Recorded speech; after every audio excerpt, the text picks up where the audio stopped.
안녕하세요, 유수입니다. 오늘은 인생을 바꾸는 대화법이라는 제목으로 여러분들과 함께 하겠습니다. 어떤 말, 태도, 그 다음에 관계, 이런 데 대해서 저는 직업이니까 계속 공부를 하잖아요. 근데 깊이 들어가면 들어갈수록 말이 참 무섭다는 걸 느껴요. 일단 말은 살아 숨쉬는 생명체 같아요. 일단 내 입 밖으로 나가면, 벗어나면 상대의 마음이나 아니면 내 마음을 지속적으로 움직이는 역할을 하잖아요. 사람을 기운나게 하기도 하고, 마음을 상하게 하기도 하고, 불가능한 일을 가능하게도 하고, 마음을 돌리기도 하고, 사랑에 빠지거나 대단한 이제 파워를 내는 것 같아요, 말이라는 건.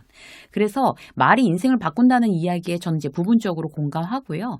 오늘은 이제 인생을 바꾸는 대화법이라는 제목으로 말의 위력에 대해서 한번 얘기를 해보려고 그래요. 그래서 우리 말투를, 그럼 이제 좋은 인생을 위해서 우리 말투를 어떻게 가지런하게 한번 다듬어 보자. 이제 이런 시간이에요.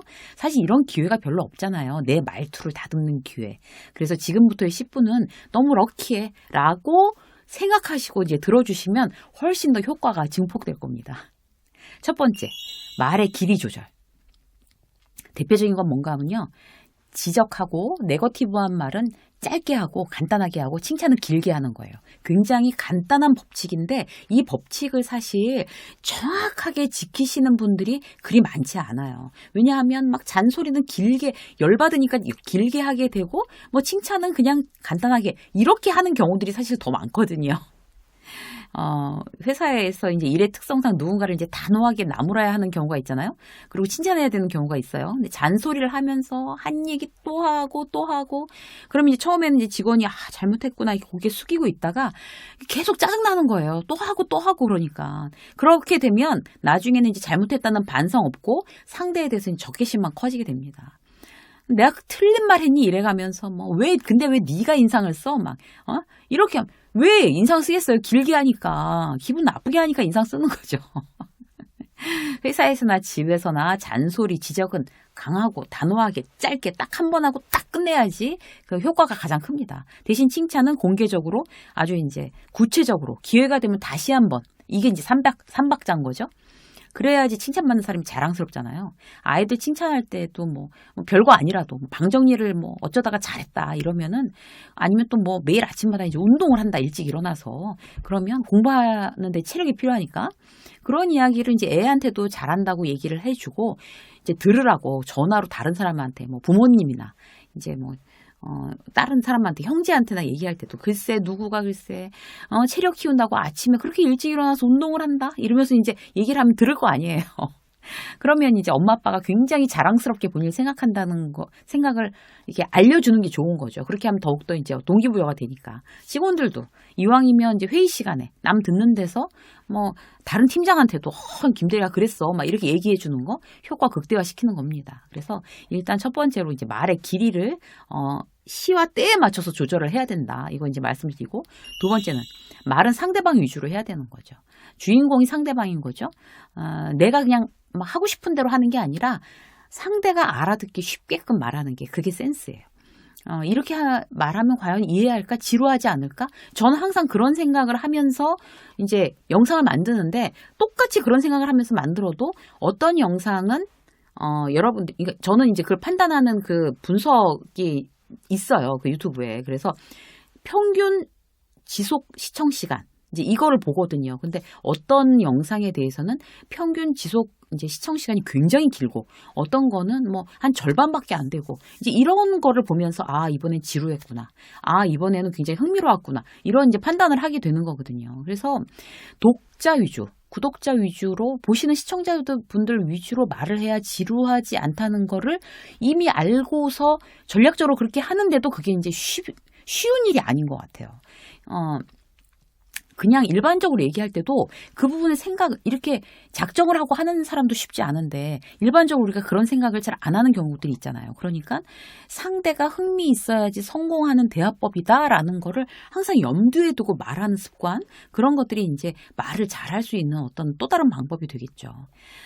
상대에 따라서 이제 다른 언어를 사용해야 되는 것도 있어요. 아이들한테 아이가 이해할 수 있는 언어를 하는 거고, 뭐 예를 들어서 신입사원이 들어왔어요. 그래서 이제 신입사원이 요즘 이제 신입사원들은 그 IT에 굉장히 강하잖아요. 그래서 어떤 이제 그 나이든 이제 그 뭐 부장님이나 이런 분들한테 부장님이 물어봤단 말이에요. 뭐에 관련된 걸 어떻게 이거 어떻게 하는 건지 좀 가르쳐 줄래?라고 물어보면 거기에 대고 이제 본인이 굉장히 그쪽으로 해박하다는 거를 막 드러내기 위해서 전문 용어를 써가며 이거 빨리빨리 해서 막 바꿔가며 자기 아시겠죠? 뭐 이런 식으로 하면 모른단 말이에요, 부장님은. 근데 그거를 보고 이 친구 굉장히 잘하는구나 라고 느끼지 않고 참 눈치가 없구나 이렇게 생각을 하는 거죠. 근데 그 신입사원은 내가 이렇게 잘하는 거를 굉장히 어필하고 싶어서 전문 용어를 써가며 빠른 속도로 얘기할 수 있어요. 그렇기 때문에 나만큼 전문가가 아닌 사람들한테 지식 자랑하는 거, 대화법에 대단히 서툰 사람들의 어떤 아마추어적인 그런 태도입니다. 그래서 상대에 따라 다른 언어를 사용을 해야 된다. 그리고 이제 때로는 이제 알면서도 이제 속아준다. 이런 게 굉장히 중요하죠. 상대가 말하고 싶지 않거나 말할 준비가 되어 있지 않은 이야기들이 있잖아요.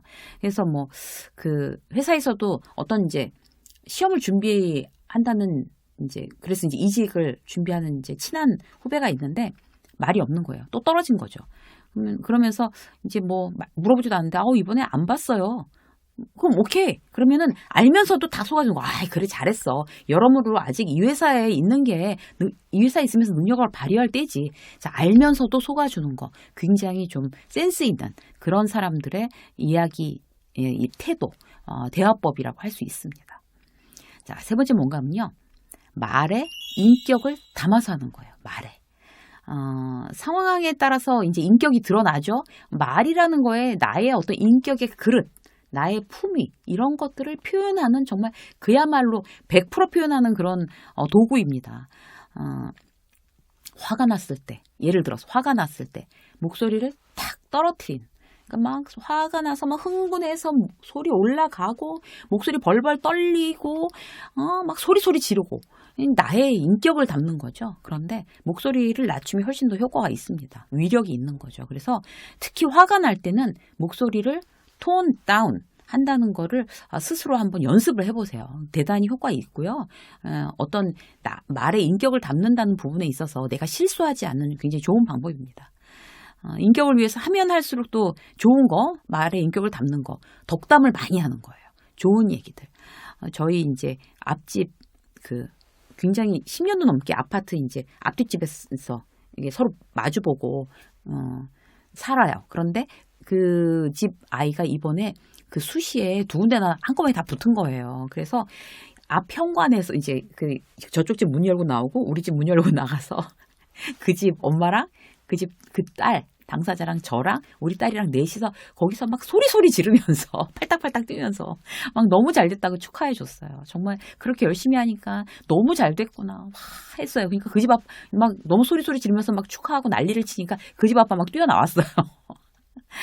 그런 거는 하면 할수록 더 좋은 거죠. 그러니까 누군가를 축하해주며 덕담을 해주며 앞으로 더 잘 될 거야 라고 하는 거는 우리의 어떤 그런 나 스스로 말하는 사람의 에너지도 더 증폭시키는 굉장히 좋은 그 에너지를 증폭시키는 방법입니다. 그래서 여러분들 남들한테 덕담을 많이 하세요. 나한테 좋은 일이에요. 나한테. 그리고 이제 또 하지 말아야 될 거, 인격을 나타내기 때문에 하지 말아야 될 건 뭔가 하면 대표적인 거 공치사예요. 공치사. 공치사 어떤 얘기인지 아시죠, 여러분? 이제 예를 들어서 아주 쉽게 예를 들면 집안일 해놓고 난 이런 것까지 다 하는데 똑같이 우리 다 밖에서 일하면서 난 집에서 이런 것까지 하는데 당신은 하는 게 뭐야? 이게 바로 공치사라는 거죠. 그리고 가족을 위해서 이제 내가 막 청소를 막 하면서 내가 일일이 이것까지 다 치워줘야 돼? 막 이러면서 얘기하는 거. 다 공치사예요. 잔소리고. 그리고 또 아빠는 아빠대로 이제 뭐 들어와서 못마땅하면 아빠는 나가서 하루 종일 일하는데 대체 집에서 하는 게 뭐야? 막 그러는 거 다 공치사예요. 그런데 그런 공치사는 본인의 인격을 그야말로 막 지하 땅굴 파고 들어가는 그런 겁니다. 그래서 누구나 가족을 위해서 누구나 이제 본인이 스스로 자발적으로 하는 거고요. 우리는 어떻게 해도 어떤 사랑하는 어떤 표현으로 내가 어떤 이제 회사에서든 집에서든 그런 이제 헌신이나 봉사를 한다고 하면 절대 입을 딱 다물고 나의 인격이 드러나는 부분이기 때문에. 그리고 공치사를 해서 뭔가 유익한 점이 있으면 괜찮은데 아무것도 없거든요. 공치사는 안 하는 게 맞다. 무슨 일을 하더라도. 회사에서도 마찬가지예요. 내가 제일 일 많이 하는 것 같아서 그런 거 공치사 하면서 컴플레인 하면 아무도 동의하지 않습니다. 나 혼자 이거 다 해. 나 혼자 이거 제일 많이 해. 억울해. 이러는 거 자기 혼자 생각이고요. 남들은 그렇게 생각하지 않아요. 더군다나 공치사를 했을 경우에는 그 했던 것마저 빛을 발하는 경우가 많아요. 그래서 절대 공치사는 하지 않는다. 그리고 이제 또 한 가지 말씀드리면 말머리부터 대화예요. 왜 이런 거 있잖아요. 포장마차. 그러니까 왜 이렇게 그냥 이렇게 길에서 뭐 오뎅, 떡볶이 이런 집에 있는 그걸 판매하는 아저씨나 아주머니를 뭐라고 불러야 될까요, 여러분? 사장님이라고 불러야 돼요, 사장님. 사장님 맞잖아요. 그거를 운영하시는 오너니까. 그래서 무슨 말씀을 드릴 건가 하면 어떤 사람들을 이제 호칭을 하면서 저기요 아주머니라고 시작하는 거하고 실례합니다, 사장님. 말씀 좀 여쭤볼게요, 사장님. 이렇게 하는 거하고는 일단 말머리부터 지금 망치고 들어가느냐 아니면 굉장히 그의 호감을 사고 들어가느냐 대단히 중요한 방법입니다. 그래서 우린 말머리부터 대화다라는 거를 알고 말을 하는 거 이것도 이제 기억해 놔야 될 부분이고요. 마지막으로 한 가지만 말씀드리면 말은 입으로만 하는 게 아니라는 거죠. 왜 우리 눈에서 막 꿀이 뚝뚝 떨어진다 이런 말 있잖아요. 눈으로 말하는 거예요. 사랑을 전하는 거죠. 눈으로 얘기하면서. 중요한 건 눈으로도 말할 수 있다는 거고요. 온 몸으로 나의 이제 표현으로 이제 다 미소와 그다음에 몸 전체의 태도로 그 사람과 대화하는 겁니다. 그래서 누구하고 이야기하면서 웃으면서 그 사람을 사랑스러운 눈으로 바라보면서 그리고 그에게 공감하면서 고개를 끄덕이면서 이렇게 대화하는 거 우리들한테 사실 어떤 말보다도 가장 중요한 일이 아닌가 싶습니다. 오늘은 인생을 바꾸는 대화법 여러분들이 이미 알고 계시지만 혹시나 놓치고 계시거나 아니면 그런 습관이 점점 이제 사라져간다 나한테서 그러면 다시 한번 마음을 이렇게 재정비하는 그런 뜻에서 이제 요것들을 여러분들이 다시 한번 이제 훈련하시면 좋을 것 같아요. 유쌤의 직장서 오늘 여기까지 하겠습니다. 고맙습니다.